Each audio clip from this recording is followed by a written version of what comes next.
நடிகர் நெப்போலியன் தன்னுடைய மூத்த மகன் தனுஷுக்கு தமிழ்நாட்டில் இருக்கக்கூடிய திருநெல்வேலியை சேர்ந்த அக்ஷயாவை நிச்சயம் செஞ்சிருக்கிற நிலையில வெளிநாட்டில் வாழ்ந்து வந்தாலும் தமிழ்நாட்டு பெண்ணை திருமணம் செய்ய காரணம் இதுதான் அப்படின்னு நெப்போலியன் பேசிய வீடியோ இப்போ இணையத்துல ரொம்பவே வைரல் ஆகிட்டு இருக்கு. கடந்த சில வாரங்களாவே நடிகர் நெப்போலியன் குடும்ப விஷயம் பத்தின செய்தி தான் இணையத்துல பெரும் பரபரப்பை ஏற்படுத்திட்டு இருக்கு அப்படின்னு சொல்லலாம். நடிகரா மட்டும் இல்லாம அரசியல் பிரமுகராகவும் தமிழகத்துல ஜொலித்த நெப்போலியன் இப்போ குடும்பத்தோட அமெரிக்கால செட்டில் இருக்காரு. சினிமால 70க்கும் மேற்பட்ட திரைப்படங்கள்ல நடித்திருந்தாலும் ஆரம்பத்துல வில்லனா அறிமுகமாகி கதாநாயகனா மக்கள் மனசுல ஒரு பெரிய இடம் பிடிச்சிருக்காரு அப்படின்னு சொல்லலாம்.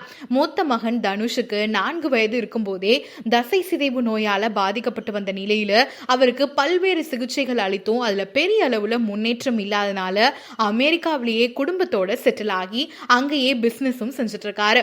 ஆனா தனுஷ் தசை சிதைவால பாதிக்கப்பட்ட மற்ற குழந்தைங்க மாதிரி இல்லாம அதிலிருந்து போராடி படிச்சு தன்னுடைய அப்பாவுடைய பிசினஸுக்கு சப்போர்ட்டாவும் இருந்துட்டு இருக்காரு. இந்த நிலையில 25 வயதாகிற தனுஷுக்கு திருமணம் செய்யறதுக்காக நெப்போலியன் முயற்சி எடுத்துட்டு இருந்தாரு. அந்த நேரத்துல திருநெல்வேலி மாவட்டம் மூலக்கரப்பட்டியை சேர்ந்த அக்ஷயா அப்படிங்கிற பெண்ணோட கடந்த சில வாரங்களுக்கு முன்னாடி வீடியோ கால்லையே தனுஷுக்கும் அக்ஷயாவுக்கும் என்கேஜ்மெண்ட் நடந்து முடிஞ்சிருக்கு. தனுஷ் விமானத்துல பயணிக்க முடியாது அப்படிங்கிற ஒரே காரணத்தினாக அமெரிக்கால இருக்க திருநெல்வேலியில நெப்போலியனும் அவருடைய மனைவியும் உறவினர்களும் சேர்ந்து என்கேஜ்மெண்ட் வீடியோ கால்லேயே செஞ்சிருந்தாங்க.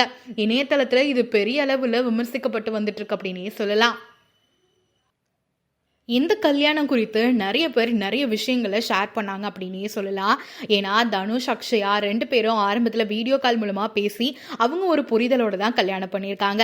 ஆனால் ஒரு பெண்ணோட வாழ்க்கையை நெப்போலியன் இப்படி அழிக்கிறாரே, அந்த பெண் பணத்துக்காக தான் நெப்போலியன் மகனை திருமணம் செஞ்சுட்டு இருக்காங்க அப்படின்னுலாம் பல பேர் இப்போ விமர்சிச்சுட்டு இருக்காங்க. ஆனால் இப்போ நம்ம நெப்போலியன் அவர்கள் சொன்ன ஒரு வீடியோ ரொம்பவே வைரல் ஆகிட்டு இருக்கு அப்படின்னு சொல்லலாம். தமிழ்நாட்டு பெண்ணை மருமகளா ஆக்குறது பற்றி தான் அவர் பேசியிருக்காரு. நான் கடல் கடந்து வாழ்ந்தாலும் தமிழை எப்பயுமே மறக்காதவன். தமிழ் கலாச்சாரத்தை நான் எப்பயுமே மறக்க மாட்டேன். என்னுடைய மகன்களையும் தமிழ் கலாச்சாரத்தோட தான் நான் வளர்த்துருக்கேன். எந்த தேசத்துல இருந்தாலும் என்னுடைய குடும்பத்துல என் மருமக தமிழ்நாட்டு பொண்ணா தான் இருக்கணும்னு நான் நினைச்சேன். எனக்கு பணம் காசெல்லாம் முக்கியம் கிடையாது. என்னுடைய மருமக என்னுடைய அடுத்த வாரிசு. அதனால தான் நான் தமிழ்நாட்டு பொண்ணை என்னுடைய மருமகளா மாத்திருக்கேன் அப்படின்னு பேசியிருக்காரு. ஏற்கனவே நெப்போலியன் அமெரிக்கால வாழ்ந்துட்டு இருந்தாலும் தமிழ் ஃபங்க்ஷன் எல்லாத்துலயுமே குடும்பத்தோட கிராண்டா கொண்டாடிட்டு இருக்காரு.